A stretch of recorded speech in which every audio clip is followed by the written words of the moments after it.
sa Philippine life? Kasi una pa lang, dati pa lang gusto ko agad umuwi eh. Oo. Hindi lang ako Second day pa nga lang, di ba? Oo, gusto Na-homesick ko ka na. umuwi. Hindi ka lang makauwi dahil, lalo nang tumagal na, ang daming tao doon na hindi makauwi dahil nakabuo na sila ng community doon. May family na sila doon. May attachment na. May mga utang na sila doon. Oh, shit. Alam mo yun? Kaya hindi na sila makauwi. Oh, shit. Tapos may flex sila dito sa Pilipinas. Oo, flex-flex sila dito. Alam ko yung style nyo dyan eh. Alam ko talaga yung style nyo. So, lahat ng kaibigan ko nga doon sa States, lahat yun sila gustong umuwi ng Pinas eh. Wala lang may bayag na umuwi talaga eh. Dalawa lang kami sa tropa, umuwi talaga dito eh. Bakit? Paano kailangan ng bayag pag umuwi ka dito? Kumbaga, nag-hustle ka na sa Pilipinas na lahat ng rules ina-apply doon, nasunod mo eh. I mean, sa Amerika eh, bakit hindi ka uuwi sa Pilipinas kung may dollars ka naman? Kasi anong gagawin mo? Hindi ka sure eh. Oh, din. Hindi masyadong, at least sa Amerika, medyo safety net eh.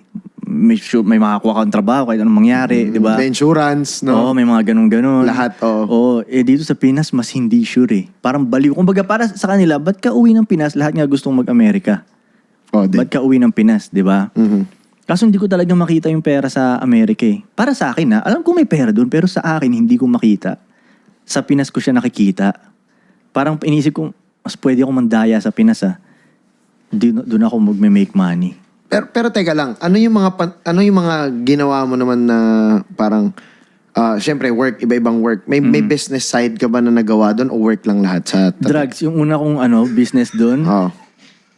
Nasa drug game ako noong una kong business doon. Trap Doon ka ako agad. natuto ng business talaga. Doon talaga.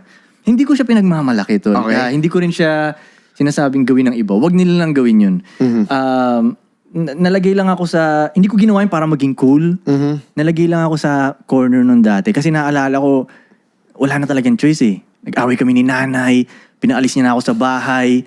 Naalala ko talaga yun, nasa kotse ako, naluluha na, umiiyak na nga ata ako nun dahil parang wala na akong pupuntahan, parang ganun, anong gagawin ko? Nasa foreign land ka, tapos wala pa airmats mo. Oo, wala nang ganun. Kaaway kami, pinalayas nga ako sa bahay.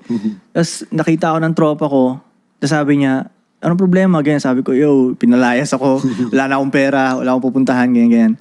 Sabi niya, meron akong negosyong iaano sa'yo, sureball pera dito. Illegal nga lang. Okay. Sabi ko, go, let's go! Oo. Tapos yun, unang araw na yun, inintroduce niya ako sa mga tamang tao. Yun, gulat ako na, damn, bilis ng pera sa ganito Okay. Nahirapan nga ako bumalik sa slow money nun eh. Pero, alam kong ayokong habang buhay na ganun. So, pinantawid mo lang siya doon sa face na wala kang uuwian, wala kang, parang ganun. Actually, nakatawid na ako, tinuloy-tuloy ko pa. Sarap eh. Okay. Ang sarap ng pera Okay. eh. Parang, ang bilis nito lahat kayo, nagpapakahirap sa pera. Oo. Ako, hindi ako gumagalaw. Dumarating yung customer sa akin. So, nag-enjoy ako doon. Nagastos ko yung mga pera. Pero nung tumagal, naisip ko rin, ayokong mamali. Yung taabot pa sa point na mahuhuli-huli ka. Alam mo yun, ayokong dumating sa ganun. So, tinigil ko din, ganun. Pero nung tinigil ko, naramdaman ko rin agad na nawala agad yung pera. Parang nakakabigla. Parang isipin mo kahapon. Ang bagal bigla ng buhay.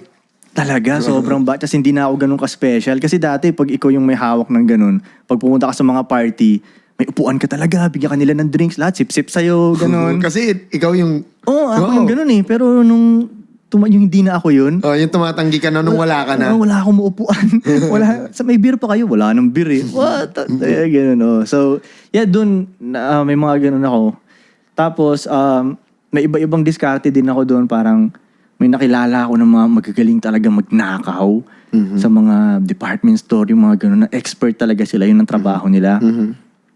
Kaso hindi nila kayang ibenta yung mga items na yun. Okay. Alam nila na ako yung magaling magbenta. So, yun yung teamwork namin. Okay. Ako magbibenta ngayon doon. Merong isang ospital doon, nakilala ko yung janitor, na kilala niya yung lahat ng doktor, nurse. So, kanya ko binabagsak lahat ng mga nakuhang products. So may porsyento na lang siya bilang janitor na nag-aalok sa end consumer. Yes. Ganun. Tapos may taga-benta ka, may taga-nakaw ka, Yeah. ito ka lang. Yeah, ganun. Connect lang akong ganun. Yeah. Kahit anong talaga, ref, gusto mo, makukuha nila yung flat screen TV, makukuha nila yun. Mga expert talaga sila. Matatalinong mga tao. Ano mga lahi ng mga... Pinoy din. Oh, Pinoy, shit. oo. Talaga? Oo. Tate? Wala ako gano'n nakakasalamuhang ibang lahi dun. Okay. Nagkaroon lang ako ng mga kilalang mga ibang lahi doon nung nagtayo na ako ng sunglasses sa mga mall. Sunglasses? Oh, nagtitinda ako ng mga shades mga peking shades. Okay. Umabot ka sa mall? Yeah. Okay. Kasi may tito ako doon na nagtitinda ng shades eh. Okay. So sabi niya, yo, try mo tong ganito. Kasi ang puhunan mo lang dito, $1 isang shades. After ng trap game? Hindi, pinagsabay ko. Hindi, para may front ka, di ba? Para may front ka. Para hindi ka halata masyado ba? Okay. Yan. Hindi, tsaka parang gusto ko rin talagang lumigal eh. Gusto ko maayos yung pera ko. Ayoko Okay. yung lagi ako magtingin-tingin sa likod ko, mahuhuli na Bothered, lagi yung kang bothered. paranoid na yan. Hindi ko trip yung ganung lifestyle eh. Kaya gusto ko rin na ganun. Yung nga lang hindi madali talaga eh. Ang hirap magbenta ng shades eh. Oh, then lalo pag Diba? maulan. Kumpara mo yung Prada ko na gusto din ng lahat tas bilang shades.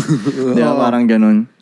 So, dun lang ako nagkakaroon ng mga nakasalamuhan ng ibang lahi nung nagtitinda na ako ng shades. Kasi yung mga security guard dun, mga ibang nagtitinda dun. Ganun. Pero kadalasan, Pinoy talaga. Okay. Pero masaya yung nagtitinda ako ng shades. Anong kwento nun? Mabilis lang. Paano, tinuruan ka na ng tito mo na nagganon yung business, tapos nagkaroon ka nun. Ilan yung naging ganon mo? Bali, 2 sa magkaibang mall. Okay. 2. So, yung shades na yun, isipin mo $1 lang yung shades na yun. Ano Kaya parang kiosk? ganun lang. Okay. Tapos kaya mo ibenta ng $10. Okay. Times 10. Oo, ganun. So, kahit nga ibaba ko ng $5, Kita pa rin ka pa rin. eh. Oh. So, yun yung diskarte ko. Malakas ang shades sa Amerika. Lahat ng, pagpansin mo lahat mga Amerikano, hilig mag-shades eh. Pinoy, dito nga sa kwarto, isa lang naka-shades. So, si Frank lang. Lahat tayo, di mahilig mag-shades eh. Mas malakas dun, ganun. Okay, gets. Ano rin eh, tsaka parang sa kanila okay lang na palitin ba? Yes. Kahit hindi sila mag-invest ng so much, parang $10 pero kuha ko 4. Oo, wala silang pakialam pag nasira. Pero pag ang Pinoy, bumili ng shades sa akin, kung alagaan yun, kala mo original. Ang arte-arte babalik sa akin. May gasgas na, $5 lang nung bili mo dyan. Habang ano-ano mo dyan. Ang arte ng Pinoy sa ganun, tol. Maliit na gasgas lang. Irereklamo na pa sa akin.